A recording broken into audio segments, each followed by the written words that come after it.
If you have asthma, think of an asthma action plan as your trusty sidekick in the battle of good, being able to breathe, versus evil, not. Since breathing is clearly one of the most basic and important parts of staying alive, it's crucial that you have a strategy in place to manage your asthma. Enter the Asthma Action Plan, a document that can serve as a guide for preventing asthma attacks and also outline what to do if you experience one. If you have asthma and don't have an asthma action plan, let us convince you of its importance. So, quick refresher on what's up with your body. Asthma happens when the airways leading from your nose and mouth to your lungs become inflamed after you come into contact with triggers like dust, pollen, mold, cold air, and more. The muscles around your airways might tighten in response, and your airways themselves may pump out more mucus than they usually do. It's like a math problem where it all adds up to you having a really hard time breathing. Creating an asthma action plan is a crucial part of making this chain of events less likely. An asthma action plan is a written plan for managing your asthma, both when it is well controlled as well as when it is acting up. Pulmonologist Ryan Thomas, MD, Director of the Multidisciplinary Severe Asthma Team at Michigan State University, tells Self. Everybody with asthma should have an asthma action plan. Raymond Cassiari, MD, a pulmonologist at St. Joseph Hospital in Orange, California, tells Self. Yes, even if you feel like you've got this managing asthma thing down to a science, that's great, but you still need a plan in case your asthma suddenly spirals. It's generally a good idea to keep a copy of the plan for yourself, and carry it around with you in case you need to direct someone with you to use it. You should also give copies to your family members and people who are around you regularly. Dr. Cassiari says, it's made to be shared.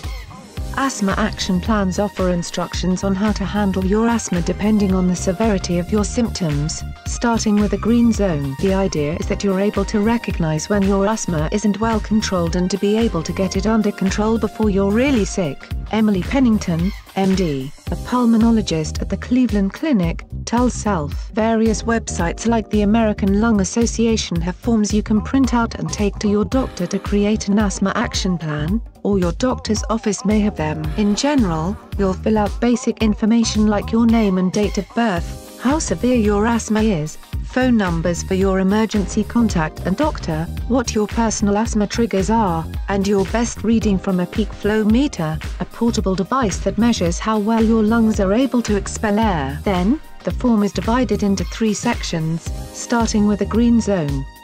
If you're in the green zone, your asthma is at a point where you're able to breathe well, have no cough or wheezing, a whistling sound when you breathe, you can work just fine, and you're sleeping well at night. At this point, your peak flow readings should be at least 80% of your personal best. Since being in the green zone basically means your asthma isn't interfering with your life. The action plan in this section covers which medications you're taking to keep your asthma under control, how much you're taking, and when and how you take them. It also requires that you detail how often you should use asthma medication before exercising to reduce the chances of exercise-induced bronchoconstriction, which is when physical activity brings on asthma symptoms. Then there's the yellow zone, which explains what to do when your asthma's not so great, but your airways aren't quite in crisis mode. You'll likely be in the yellow zone when you have some trouble breathing, a cough, wheezing, or chest tightness, and you're struggling to work and sleep well at night. At this stage, your peak flow reading will only be between 50 and 79% of your personal best. Your asthma action plan should note exactly how often to use quick relief medications, like an inhaler with drugs to open up your airways ASAP, so you can get from the yellow zone back into green. It should also detail if you need to change anything about your usual green zone control medications in the meantime. If you're not better within 20 to 60 minutes of using your quick relief medications, or if you're in the yellow zone for over 24 hours, you should call your doctor and follow red zone protocol right away. The red zone basically means you're having way too much trouble breathing and need to seek medical attention immediately. At this point, you'll be struggling to breathe well enough to function normally. Medicine isn't helping, and you're getting worse instead of better. If you do a peak flow meter test in the red zone, the results will be less than 50% of your personal best. To keep you as safe as possible until you can see a doctor, The Asthma Action Plan explains exactly how many puffs of your inhaler to take and exactly how often, along with clear instructions to call 911 immediately if you have trouble walking or talking, your lips or fingernails are blue, or you're still in the red zone after 15 minutes. Making an asthma action plan can be a little scary, but it's necessary. No matter how much of a handle you think you've got on your asthma. In asthma, you have to have a plan B and C that you work through before you even need it, Dr. Cassiari says. You might feel anything from inconvenienced to freaked out when forced to imagine yourself in the red zone, but having a plan is important so that you and the people around you know what to do if you're in trouble, Dr. Pennington says. Having a plan can also reduce anxiety,